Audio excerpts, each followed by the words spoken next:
안녕하세요. 혼합교회 교회 여러분. 오늘도 주님과 대화를 시도하는 주님 과톡입니다. 예, 가을이 이제 제법 네. 그 분위기가 나고 있습니다. 예, 하여튼 날씨도 뭐 산책하기에 굉장히 좋은 날씨인데, 예, 밖에 나가서 하늘도 보고 주변 그 자연 환경을 보면서 하나님께 또 감사 올리는 뭐 저와 여러분들이 좀 됐으면 좋겠고요. 하여튼 뭐 또 일교차가 조금 벌어지고 있으니까 각별히 또 감기 주의해 주시면 좋을 것 같습니다. 네. 예, 뭐 한 주간 또 잘 지내셨죠? 네. 불안한 마음들이 있었잖아요. 네. 어제부터 또 잘 맞았습니다. 예방접종 했어요? 네네네. 그렇게 겁내셔도 잘 받았네요. 아무것도 아니더라고요. 네. 많은 사람들이 아무것도 아니게 느낄 텐데 몇몇 분이 그렇게 좀 심각하게 받아들이는 몇몇 분입니다, 제가. 예. 네. 건강하신데. 네.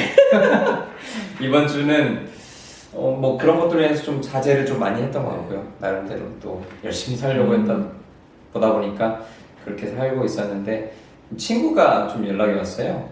친구가 연락이 와서 이제 교회를 다니는 친구는 아닌데 이제 기독교 방송국에 취직을 하면서 어떤 목사님 말씀 많이 듣다 보니까 제가 생각이 났다고 그래서 저한테 연락이 왔더라고요. 그래서 하나님을 어떻게 믿으면 되냐? 난 도저히 믿으려고 하는데 믿어지지가 않는다. 무슨 세상의 것들 뭐 이러면서 그래서 한 시간가량을 통화를 하면서 좀 들었던 생각이 진짜 내가 어떻게 보면 내 나름대로 지금 계속 뭔가를 하고 있는데 여전히 부족하기 때문에 좀 하나님께서 그 친구들 통해서 하는 질문들을 내가 공부하게 하실 수도 있겠구나라는 생각을 하면서 더욱더 말씀을 좀 보려고 좀 노력하고 있는데 쉽지는 않은 것 같아요. 근데 이번 주에 토요일날 말씀을 보다가 제목 중에 이제 경건으로 포장된 위선적인 신앙 이 관련해서 보면서 그 미가 얘긴데 이제 미가의 어머니가 이제 미가가 이제 어머니의 돈 훔치고 어떤 그 저주를 듣고 나서 어머니에게 돈을 다시 돌려주고 이제 어머니는 이 아들을 위해서 신상을 만들게 되잖아요. 근데 그러면서 좀 그 신상을 만드는 모습을 보면서 나도 그런 모습이 있지 않을까라는 좀 생각을 하게 되었어요. 그러면서 사실 되게 작지만 굉장히 사소하지만 우리가 죄 짓는 것들이 많다라고 좀 생각이 들면서 좀 그런 것들을 경각심을 가져야 되지 않을까라는 생각을 좀 들었습니다. 이번 주까지. 저도 이제 뭐 삼손 얘기가 쭉 나오다가 사실 금요일에 이제 클라이막스 이제 마지막 복수를 하면서 같이 이제 생을 마감하는 어떤 장면이 나오는데 그 말씀을 좀 나누려다가 오늘 말씀 제목부터 보니까 경건으로 포장된 위선적인 신앙 이 자체가 뭔가 굉장히 좀 강렬해서 예, 그 전에 그 말씀보다도 이 말씀이 좀 같이 나누면 좋겠다라는 생각이 좀 많이 들더라고요. 예, 저도 마찬가지로 이게 그 미가의 어머니처럼 그런 경우들이 좀 많은 것 같아요. 뭐 하나님을 위한다고 하지만 실상은 본인의 어떤 뭐 과시욕이나 아니면 뭐 여러저러 자신을 나타내기 위한 뭐 그런 포장으로 뭐 신앙생활이 좀 진행될 때가 좀 있는 것 같아요. 뭐 저도 마찬가지고 뭐 간혹 이제 같이 그 신앙적인 교제를 나누다 보면 그런 것들 때문에 좀 실망하는 자신을 보는 경우도 좀 많이 있는 것 같아요. 뭐 그런 부분들을 보면 항상 실수하고 항상 넘어지고 항상 어떤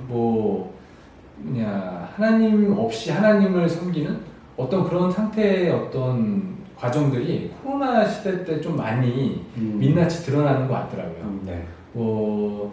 사실 교회 안에서의 교회 비판들도 많이 있잖아요. 그때 보면 대형 교회 같은 경우에는 또 그런 예시들이 나오잖아요. 맞습니다. 하나님을 위한다고 했는데 결국에는 특정인을 위해서 뭔가 활동하는 어떤 그런 것들이 드러나서 사회에 지탄을 받기도 하고 이런 거 보면 굉장히 이 코로나 시국 때 그런 모습들이 큰 교회부터 그 개인의 어떤 신앙생활까지 다 조명이 되는 것 같아서 굉장히 불편하면서도 이 진실이 사실 되게 불편하잖아요. 진실이 불편하죠. 하나님을 제대로 믿는다고 생각했는데 알고 봤더니 그게 하나도 제대로 믿는 게 별로 없었다. 이러면 사실 되게 곤란한 거잖아요. 만약에 그게 코로나가 아니었으면 더 살벌하지 않았을까. 그렇죠. 예, 죽어서도 몰랐다고 하면 그거는 진짜 심각한 거잖아요. 맞습니다. 어떻게 보면 비대면 예배를 통해서 우리가 예배를 드리면서도 뭐 영상 틀어놓고 딴짓할 때도 많고 네. 멍 때리는 경우도 많은데 그 시간이 하나님과 대면하는 시간인데 어떻게 보면 그렇죠. 예, 뭐 따지고 보면 그렇잖아요. 그 교회 나와서 대면 예배를 드린다 하더라도 네. 하나님과는 비대면이에요. 사실 어떻게 보면 예, 그렇죠. 예. 그럼 똑같은 어떤 집에서 드리는 거나 교회 와서 드리는 거나 하나님을 바라보는 건 어떻게 보면 같은 관점일 수 있거든요. 근데 비대면이라고 해서 다른 사람 안 본다고 해서 갑자기 다 틀어지고 하나님이 없는 것처럼 예배 드리고 있었다고 하면 사실 대면 예배 때도 그냥 형식적으로 주변 사람들 의식해서 드리는 거지 결국 하나님을 온전히 보지 못했던 상태에서 예배를 계속 지속될 수 있었다 라고 보는 게 더 적정하지 않을까. 그러면 어떻게 보면 이런 경건으로 포장된 위선적인 신앙이라는 게 결국 우리 개인의 삶 속에도 굉장히 조명할 필요가 있다. 네. 그런 생각이 좀 들더라고요.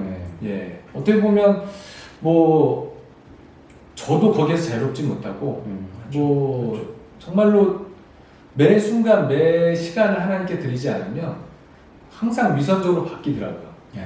그리고 결국에는 제가 즐길 거리들이나 뭐 이런 것들 어디나 계속 훔쳐놨다가 예전에는 이제 그게 걸리거나 좀 심각하게 튀어나왔거나 그러면 그것만 가지고 해결했는데 최근에 이제 저희가 주님 카톡도 나누고 큐티 말씀 나누면서 삶의 근간을 좀 하나님께서 고치기를 원하신다라는 메시지를 받고 그게 되게 좀 괴롭긴 하더라고요. 네.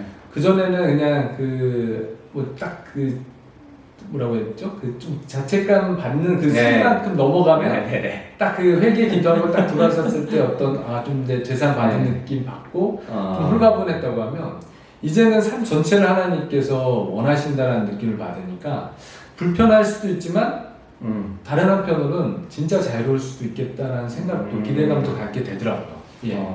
그 과정이지만 물론 뭐 다 드려진 것도 아니고 뭐 지금 다 드렸다고도 얘기할 수 없지만 그렇게 하나님께서 그 과정을 밝게 하시나 보다. 더 이상 위선적으로 신앙생활이 되지 않게끔 그렇게 인도해 주신다는 생각이 들더라고요.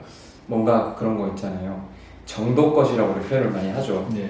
근데 하나님께 나아가는 것은 정도껏이라는 표현은 맞진 않은 것 같아요.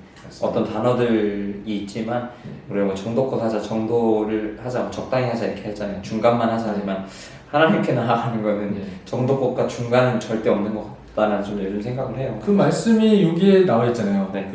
6절 말씀인데 그때는 이스라엘 왕이 없었으므로 사람마다 자기 소견에 옳은 대로 행하였더라. 그냥 우리 마음속에 하나님이 왕으로 계시지 않으면 그냥 소견대로 살다가 가는 게 인생인 것 같아요. 그냥 적당히 뭐 제 기준도 본인이 알아서 측정해가지고 이 선만 안 넘으면 그래도 그냥 뭐 이 정도면 잘 믿는 거지. 적당히 뭐 이 정도면 괜찮은 신앙인이겠지 라고 생각하는 것들이 하나님을 왕으로 삼지 않았다라는 표징일 수도 있다. 이런 생각이 좀 많이 들었어요. 그래서 내심 겁도 나지만 내가 하나님을 그렇게 왕으로 모시지 않고 살았기 때문에 지금부터라도 하나님을 왕으로 모셔야 되겠구나라는 의식 전환은 좀 되는 것 같더라고요. 그전에는 왕으로 모신다고 생각했거든요. 실제 왕이 아니셨는데 명패는 왕이야. 근데 하나님을 대하는 거는 마치 뭐 친구 이하의 어떤 실제로 그 제일 짜투리 시간 들으면서 막 오늘도 기도했다 이렇게 뿌듯해하면서 자는 모습을 볼 때 지난 과거를 보면 진짜 그래 왔던 것 같아요. 좀 부끄럽지만 그러니까 너무 그 형식된 그리고 익숙해진 그 삶 속에서 사실 하나님을 우리가 바라보려고 하나님은 사실 우리가 생각하는 그 이상의 분이시잖아요. 그 이상의 우리 상상할 수 없을 정도의 분인데 어느 순간에 그냥 우리 상상하는 분이 돼버린 거죠. 그러면서 뭐 이 정도만 하시겠지. 뭐 이 정도만 딱 하시겠지. 근데 사실 그건 아닌 것 같다는 생각을 요즘 많이 하고요. 그리고 진짜로 어떤 온라인 예배에 들어서면서 아까도 말씀해 주셨다시피 그 진짜 뭔가 틀어놓고 딴짓하고 이런 것들이 하나님 보시기에 참 어떠실까 참 궁금하기도 해요. 물론 하나님이 좋아하시지 안 좋아하시지 하나님만이 아시겠지만 진짜 우리가 다시금 어쩌면 어떤 초심으로 돌아가지 않을까. 정말 하나님 사랑했던 그 예수님과 첫사랑을 각자마다 갖고 계시겠지만 그 첫사랑 다시 한번 기억하시면서 다시 한번 초심으로 돌아가서 삶의 예배를 드리고 또 그리고 우리가 성전에 나와서 예배할 때 그리고 각자에서 예배하실 때에 저도 정말 주님 앞으로 나아갔으면 좋겠습니다. 그래요. 하나님은 참 좋으신 분입니다. 그죠? 네. 그 좋으신 하나님을 이제는 왕으로 모실 시국이 된 것 같아요. 네, 맞습니다. 예, 어떻게 보면 코로나가 위기일 수도 있지만 영적으로 깨어날 수 있는 기회가 될 수도 있다라고 좀 생각이 되어집니다. 네. 주님 카톡뿐만 아니라 우리 각자가 그 말씀 보고 기도하고 찬양하고 또 큐티를 또 이어가면서 네. 날로 하나님과 더 동행하는 삶, 하나님을 또 왕으로 모시는 삶으로 그렇게 승화됐으면 좋겠습니다. 예, 저희가 준비한 내용은 여기까지였고요. 예, 한 주간 또 승리하시고 다음 주에 또 뵙도록 하겠습니다. 네. 이상 주님 카톡이었습니다.